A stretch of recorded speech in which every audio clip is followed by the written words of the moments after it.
Hey there, folks. Ben Farrell for Ben Farrell Freelance. This is episode 16, and this week we are talking about writing spaces.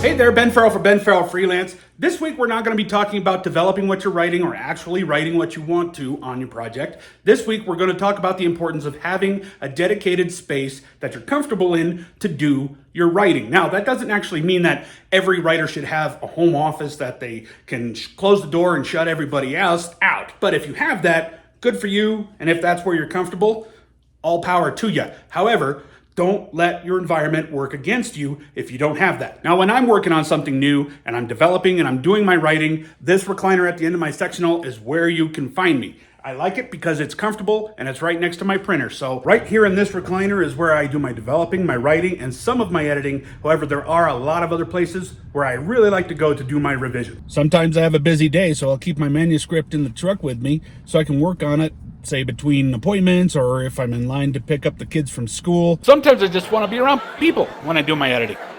So I'll go to a bar or a restaurant or a coffee shop and I'll do my revisions there. Oh yeah, that's awesome. That feels good. Oh, let's try this. Yeah, you like that? You like that? Ah, you're so naughty. I'm gonna clean you up real good. Yes, I edit in bed too.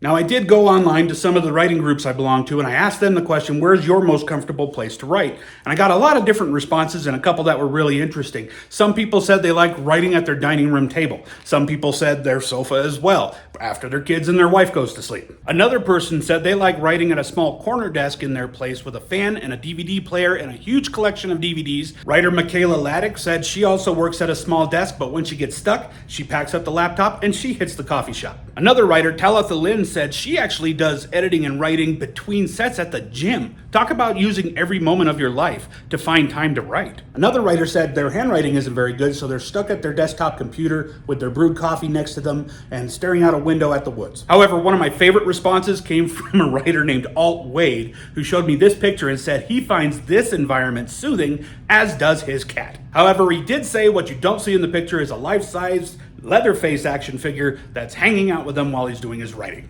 Hey, you do whatever makes you comfortable, like I said. However, going through all those responses really does show that your environment is important, not just the location, but the environment as well. One writer also said they prefer to be in a quiet room with soft music playing, and I've done that as well. I've written to music plenty of times, depending on what the material is. Alexa, shuffle songs from classic jazz.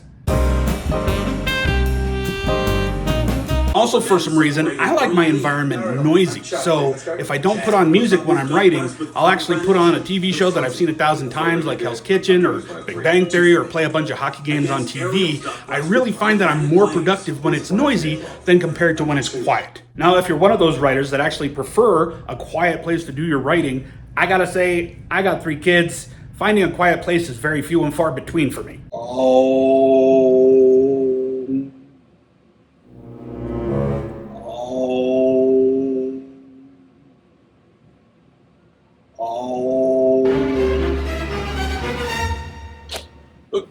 You son of a...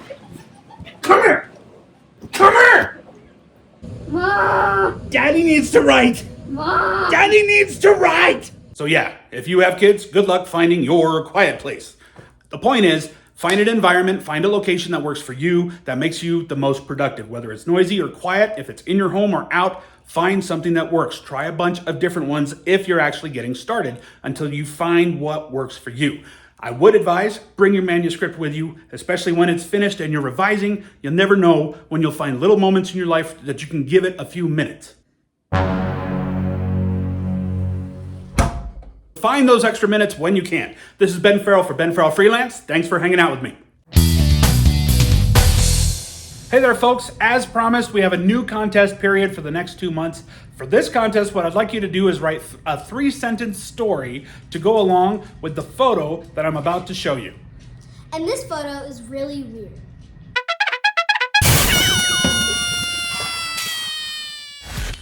Okay, so send in your 3-sentence story to go along with that picture, and all the entries will be put into a raffle. And if your name is drawn in that raffle, you'll get a free copy of one of my stage plays. Which stage play are we going to offer this time? Deadly Intention. Deadly Intentions. It's the only musical I've ever written. It's actually very funny, and if you want to learn a little bit more about it, where can they go? BennFarrellWriter.com. BennFarrellWriter.com. So that's it. Go ahead and get those entries in. I appreciate you hanging out with us. This is Ben Farrell for Ben Farrell Freelance. And stay safe and keep watching our videos. Keep watching those videos. Bye.